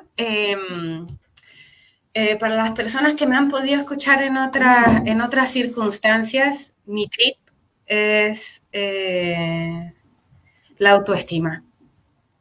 Y entender la autoestima no como esta palabra que yo siento que tienen muy súper, hiper manoseada las profesoras de orientación, este sentido simplista del quérete a ti misma, mensajes ingenuos del no, porque te tienes que querer, porque te tienes que querer. Yo siento que el amor es sumamente político y estamos en una circunstancia en la que el amor se está relevando. Nosotras no cambiaríamos el sistema de educación si no nos amáramos. No cambiaríamos el sistema de educación y nuestra constitución si no nos amáramos como personas. Si nosotras nos amáramos lo suficiente, no dejaríamos que nos explotaran de la manera en que nos explotan. No dejaríamos que se nos mueran nuestros abuelos esperando sus pensiones. Toda la gente que se ha muerto por el COVID porque no tiene nada. Estaríamos rompiendo absolutamente todo porque están hospitalizando a gente en silla. Porque hay colegios donde todavía segregan en el recreo a la estudiante que es lesbiana. Por lo tanto, la ESI no es una instancia como pequeño pony en la que nosotras vamos a poner esto porque queremos, así porque qué bonito hagamos esto. Y ese miedo se genera porque si con esta ley rompemos la estructura de nuestro sistema, ya no tienen cómo pararnos. Yo confío tanto en estas cosas que hacemos, confío tanto en la oportunidad que tenemos de entrar emocionalmente con nuestras estudiantes, que este mensaje se va para la casa, se dispersa, se discute, sale a la dignidad, vuelca todo ese amor hacia todas las personas y provoca estos cambios. Lo decía la Rocío ahora, ¿hace cuánto que existe la ESI? Recién se está hablando aquí. Recién nosotras vamos a tener una especie de ley que quizás como vaya a salir, es muy cierto lo que dice ella, pero tenemos un gran avance y tenemos un gran avance en mirarnos a nosotras mismas, en reconocernos como personas que sienten y en una red familiar que no es solamente mi núcleo. Ya en los discursos de nuestras estudiantes, y supongo que les pasa a ustedes también, ya no escuchamos que los niños y las niñas quieren ser algo en la vida. Ese era un discurso que se nos impuso a nosotras antes. Bendito hijo del capitalismo haciendo eso. Hoy día las chiquillas quieren ser felices, quieren ser cantantes, quieren dedicarse a bailar, quieren pintar, quieren hacer un montón de cosas, pero ya no está esa frase de mierda de yo quiero ser alguien en mi vida, o que mi mamá se sacó la cresta para que yo esté aquí hoy día, pero no está conmigo, pero no está feliz, ni yo tampoco estoy feliz. Entonces, ese cambio subterráneamente sí se está dando y se están removiendo no solamente las conciencias de las personas, sino también sus corazones. Yo siento que cuando nosotros todos podamos tener este poder de información para reconectarnos con nosotros mismos, y reconectarnos no es hippie, vamos a poder avanzar con mucha más fuerza en todo lo que se nos viene. No vamos a cambiar solamente el sistema educativo, vamos a cambiarlo todo. Y confío en eso. Muchísimas gracias, Camila. Es tremendo lo que señalas, porque si lo juntamos con el comentario de Rosario, podemos ver también este aspecto político que tiene la educación sexual integral, de la mano con el feminismo, por supuesto, y no solamente como un saber aislado, ¿cierto? Ni meramente reproductor. Magda. Bueno, respondiendo un poco a lo que tú señalabas antes acerca de la ley, bueno, si lamentablemente descubrimos que la ley está mal enfocada, bueno, también hay que hacer el esfuerzo de volver a repensarlo. Y en torno a lo que señalaba Mila acerca de la autoestima y el amor, sobre todo, siento que es una construcción que se nos ha inculcado desde siempre. Entonces es como, claro, desarticular este gran eslabón que es el sistema educativo imperante, pero de la mano con esta construcción del amor. ¿Ya? Y en una educación, como lo decía hace un momento Mila, basada en las emociones. Una educación a lo mejor que no va a estar ligada a estas pruebas estandarizadas y cuyos intereses no van a pasar netamente por eso, sino que van a pasar por el desarrollo y la adquisición de herramientas emocionales que nos permitan desarrollarnos como seres sexuados o como personas cuyo sexo biológico es mujer, ¿cierto?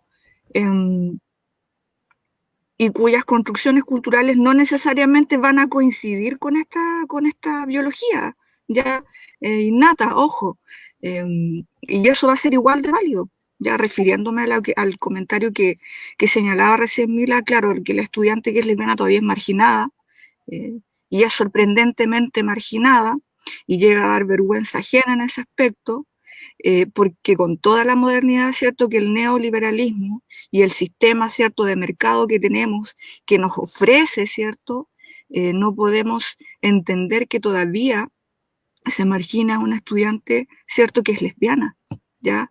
Que va al baño, ¿cierto?, o se besa con su compañera y venga el profesor, ¿cierto?, heteronormado, sin querer caer en estereotipos, por favor, pero la rete, ¿cierto?, o la margine, ni siquiera por su condición, porque ya no es importante la denominación ser lesbiana, ser gay, etc. Es una cuestión que ya no importa. Si nosotros le preguntamos a nuestros estudiantes, bueno, ¿ustedes qué? La condición, etc. Pero profesora, si eso no importa, o sea, yo sigo siendo yo igual. Ya esa es la respuesta que yo me llevo cuando hablamos estos temas con los estudiantes. Profesora, no es importante autodenominarse, ¿cierto? Lesbiana, gay, bisexual, ya esas categorías, ¿cierto? Esas etiquetas quedaron en desuso. Ya los mismos jóvenes en ese aspecto son más sabios en reconocerse ante todo como persona antes que estar bajo una etiqueta y actuar basados en una etiqueta. ¿Ya? Ahí también hay un ejercicio de deconstrucción, ¿cierto? Y también un pequeño ejercicio de esta educación basada en las emociones, porque se reconocen a sí mismos con lo que quieren, ¿m? Con lo que sienten en el fondo. Ya no sé si se va entendiendo la idea, pero yo sigo pensando en que esto tiene que ser a nivel estructural. Simplemente muchas veces la gente cree que con un poquito de esto vamos a poder generar un cambio cultural, conceptos que también son súper trillados actualmente. Y el cambio cultural, y como lo que decía Mila, y quiérete a ti misma, y no sé qué, y lee esta frase, cuando en realidad esas cosas no tienen mucho sentido cuando uno le explica qué significa realmente quererse.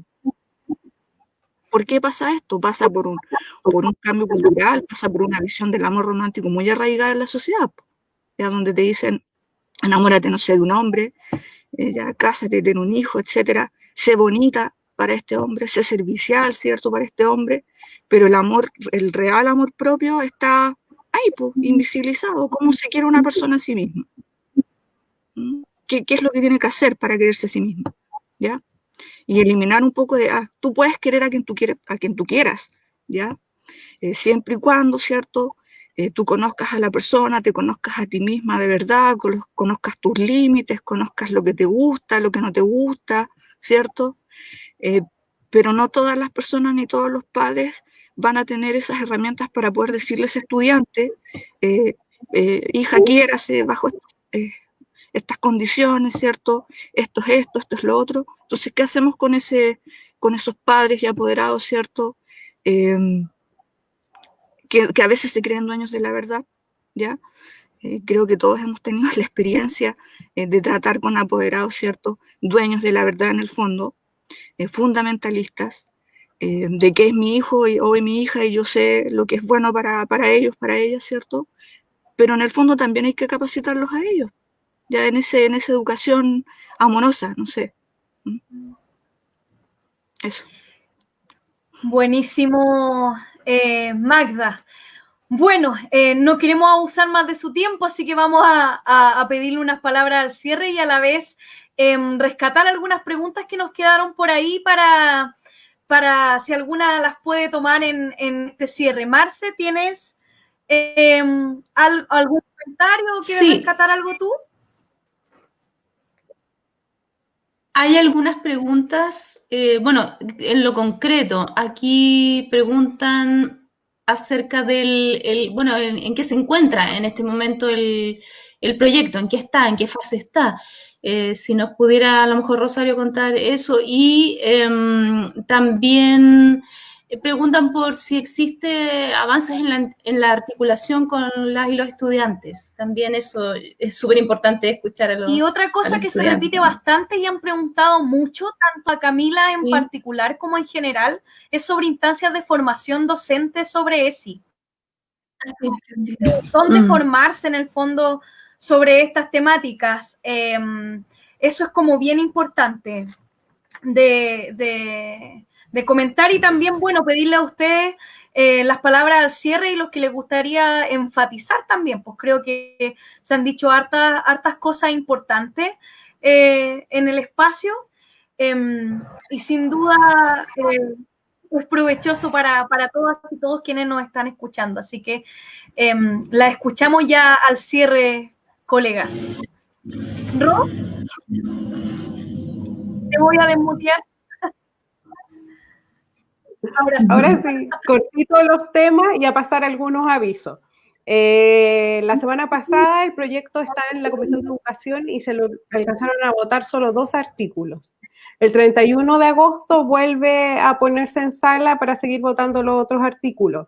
Eso es importante decirlo porque la semana pasada logramos ser trending topic con un hashtag que era "con mis derechos no te metas". Lo cuento también porque es importante por la pregunta que decía un colega, era con mis derechos no te metas porque el tuitazo fue convocado por estudiantes secundarios y eso es muy importante. Los estudiantes de media son los que más tienen claro la urgencia y la necesidad de esto, así que pasando un aviso, aprovecho de decirles que los sigan y las sigan y les sigan. Se llama Red Abortando Mitos de la Sexualidad, RAMS. Ellos, además de ser activistas de la educación sexual siendo adolescentes, también hacen talleres de autoformación y forman a otras personas en educación sexual y así van avanzando y están a lo largo de todo Chile y son unos jóvenes preciosos que los queremos mucho y que han participado también en nuestro foro y lo han dejado deslumbrado con todo el manejo que tienen del tema. Así que yo de verdad recomiendo que los sigan. Ellos están también convocando a movilizaciones y el 31 de agosto, cuando el proyecto vuelva a sala, vamos a estar movilizándonos con ellos también desde la red de Rodofem. Reprofit está invitada también y todas las organizaciones docentes que quieran sumarse y los docentes también, por supuesto, porque este proyecto es mucho más amplio que eso. Así que eso pasa con los estudiantes secundarios. Excelente. Nosotras sabemos también el Reprofit, que hay colectivos de estudiantes feministas en distintas partes del país, o sea, hay un movimiento ahí y nos parece que son secas, que es importante también que se discutan estos temas junto con ellas, ellos y ellas. Eso creo que es importante decirlo. Respecto a la formación de educación sexual para docentes, es importante decir que la mayoría de los diplomados que existen salen de facultades de psicología o de medicina. No hay espacios educativos propiamente tal que se hagan. Eso es importante saberlo. Por ejemplo, yo que trabajo en una universidad, como la universidad también nos hacemos cargo de esta formación, yo creo que hay un vacío enorme, porque si bien la psicología y la salud tienen mucho que decir, hay otros temas que no se tocan por no ser abordados pedagógicamente. Entonces yo creo que ahí, y a veces yo no soy muy amiga, me disculparán los que estén escuchando, de psicologizar todo. Creo que hay más dimensiones que eso en la vida para plantearlo. Entonces, de hecho, hay un centro que es medio famoso en estos temas, cuyo fundador era homofóbico, por ejemplo. Entonces hay que fijarse bien en las perspectivas de donde yo diría que carecemos mucho de formación docente en estos temas. Y una cuestión hay que hincarle el diente y creo que es importante.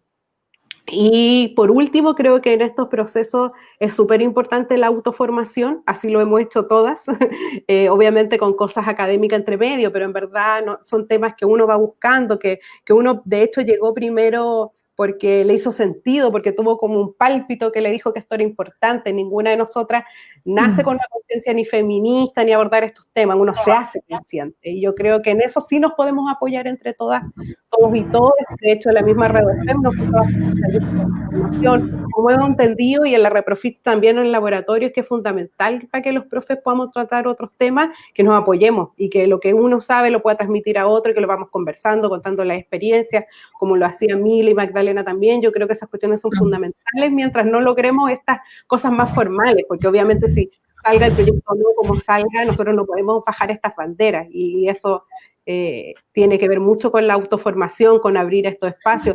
Hemos descubierto también con la pandemia, de las cosas que no son malas, digamos, que se pueden hacer live, por ejemplo. Antes no lo hacíamos tanto, y que hoy día es bacán que hay mucha gente viendo, ¿no? Y que este tema parece que le interesa a las personas. Entonces, acciones como esta se pueden seguir haciendo, y nada, pues feliz de haber estado, de que estemos como trabajando estos temas, y de haber conocido también aquí virtualmente a Mila y a Magdalena.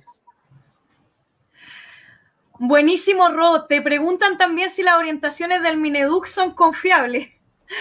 Bueno, mira, no son absolutamente malas. Yo diría que, claro, tienen parámetros como aceptables, porque recuerden que toda esta cuestión también está amarrada como con convenios internacionales, los países para cumplir con que tiene perspectiva de género igual hacen estas orientaciones, pero después no se le enseñan a los profes, como tenemos el documento, lo archivamos y después nadie educa sobre eso.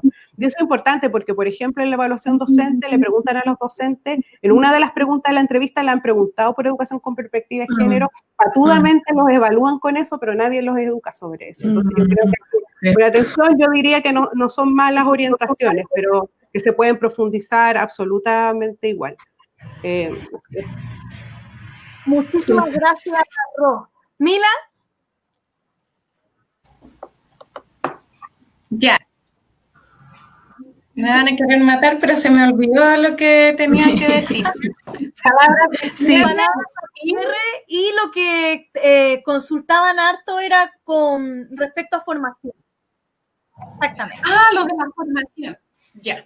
Bueno, tal como lo dice la Rosario, el país está muy en deuda con la formación que está ofreciéndole a las personas.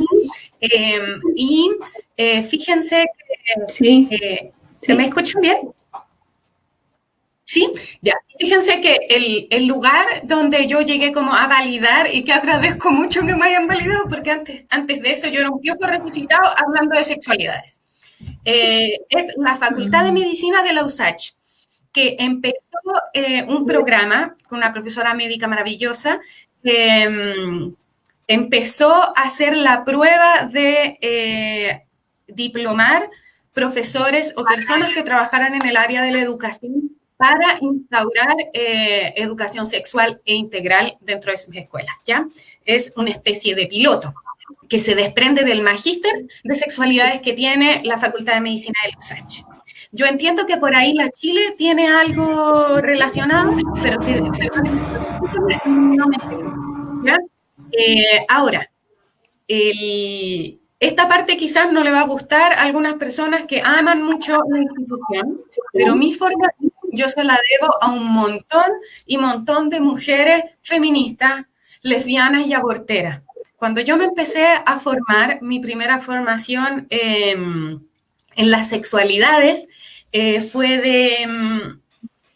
de una mujer peruana que vivía en California, que era abortera y venía a trabajarnos a nosotras, en nuestras cuerpos, sobre nuestra sexualidad. Por lo tanto, es una formación muy poco ortodoxa. He recibido formaciones desde una partera de Maine que recibió chorrocientos mil partos en Costa Rica y que por eso hablaba castellano. Nosotras nos encontramos en otro lugar del mundo donde no se hablaba castellano y ella fue esa alma que me iluminó con esta formación también y con la que pude hablar en castellano. Tiene que ver mucho con las experiencias de otras personas, con mi propia libertad de vivir la sexualidad también. Eso me lo tengo que agradecer y se lo tengo que agradecer a mis padres también. Y por último, ya formaciones más institucionales como el curso que dicta la Universidad Abierta, Educar en la Sexualidad en la Escuela, y así varios cursos online que se dan, pero de universidades extranjeras. Por lo tanto, ahí usted aproveche todos los nichos y por último, si no era de la perspectiva que usted esperaba, no lo termina o escucha para conocer al enemigo. Pero la verdad es que la autoformación aquí es súper importante y la formación con las otras más aún. Entonces, cada cierto tiempo, como una vez al año, invito a mi casa, a mi humilde morada, para compartirles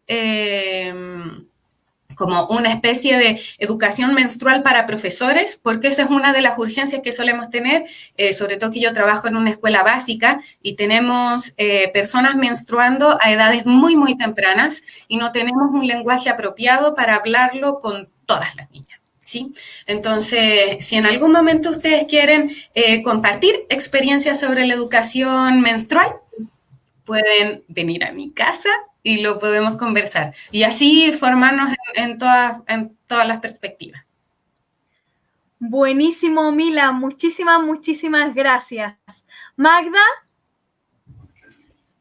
Bueno, agradecer el espacio y el compartir los conocimientos de todas las personas que estuvieron acá. Bueno, mi formación es académica, es un poco ecléctica de muchos lados. Yo hablo siempre de la experiencia pedagógica y nada, siempre me gusta aprender, me gusta saber cosas, así que también les agradezco a ustedes. Ya hay cosas que no sabía, hay otras que sí puedo esclarecer y me voy bien nutrida de eso, bien contenta. Y nada, pues eso, me queda agradecerles el espacio a Rocío, a Marcela, a Mila, a Rosario. Eso, más que nada. Bueno, dejarles por ahí mi correo si en algún momento coincidimos en hacer algo. Bueno, les hablo desde Los Vilos, que es una ciudad bien pequeña, bien costera, ¿ya? Se podría hacer algo también aquí, sería algo súper novedoso, ¿ya? Y contactar con gente del área, ¿cierto? Tengo la impresión de que el feminismo también se hace desde distintas veredas, ya no solamente del ámbito académico. Quizás es bueno, siempre es bueno reflexionar desde esos espacios, porque uno aprende también de las emociones de la otra y también se puede reconocer o puede reconocer sus propias emociones en este proceso, en este tránsito, ¿ya? Así que eso, nuevamente agradecerles, ¿ya?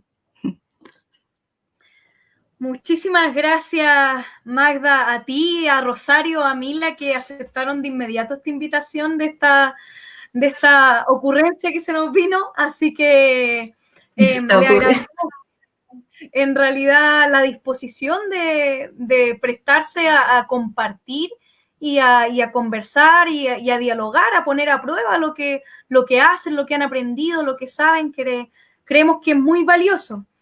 Marce, ¿tiene alguna reflexión, algo al cierre?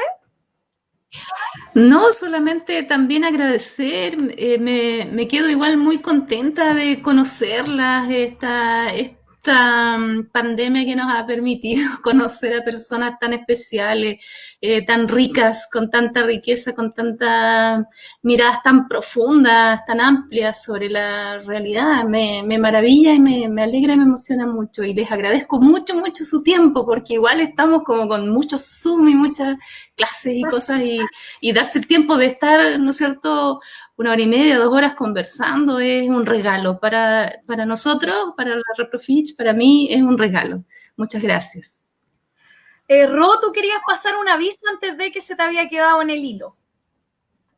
Ay, de veras. De igual después podemos subir el afiche para que no se olviden. El próximo miércoles 2 de septiembre, horario 16 horas de Chile, se va a realizar en el marco del Coloquio Interdisciplinario Internacional de Educación, Sexualidad y Relaciones de Género de la Universidad Nacional de Rosario, un conversatorio que se llama Políticas de Educación Sexual en Latinoamérica, donde vamos a ver profesoras de Argentina, Uruguay, Brasil y Chile. Así que súper invitadas, porque nosotras también somos un movimiento internacional, no solo los conservadores y las conservadoras. Así que seguro en las redes de la Reprofich también lo vamos a subir, se va a poder ver a través del canal de YouTube de la Facultad de Filosofía y Humanidades de la Universidad Nacional de Rosario en Argentina. Fabulosa instancia, colegas, así que buenísimo que está ahí. Bueno, hemos conversado harto sobre ese hoy día, ¿cierto? Es un tema bastante especial porque siento que contiene muchos sentidos de los que hoy día carece la educación. Tiene el sentido justamente del derecho, como comentábamos en un principio, también nos habla sobre la protección, sobre la autonomía, sobre el goce, como comentaba Mila, y sin duda nuestra educación carece muchísimo de todos esos elementos. Entonces, entender también el cuerpo como este primer territorio, ¿cierto?, donde se ejerce y se ejercita la autonomía y la responsabilidad con los demás. Y en ese sentido, comprender que la educación sexual integral es un tema profundamente político, sin duda, como comentaban nuestras invitadas. Ya de hecho, Segato comenta esta alianza que hay entre patriarcado y capitalismo, que justamente es sumamente necesaria. El capitalismo necesita del tipo de relaciones que produce el patriarcado, entonces disputar ese modo de relaciones, disputar la posibilidad de relacionarnos de modo distinto en la escuela, también es revolucionario y muy revolucionario en ese sentido, y creo que también por eso hay tanto miedo, como comentamos en algún momento. Así que la tarea de la autoformación está, la tarea de la reunión está, espacios no nos han faltado en esta pandemia y nada más que volver a agradecer, y también a todos, a todas, a todos quienes nos acompañaron ahí en el chat, comentando, ofreciéndose para otra instancia. Así que agradecemos profundamente y muchísimas gracias por habernos acompañado. Eso. Chao, chao. Gracias. Muchísimas gracias a todos, a todas. Gracias, chiquillas, que estén muy bien. Muchas gracias.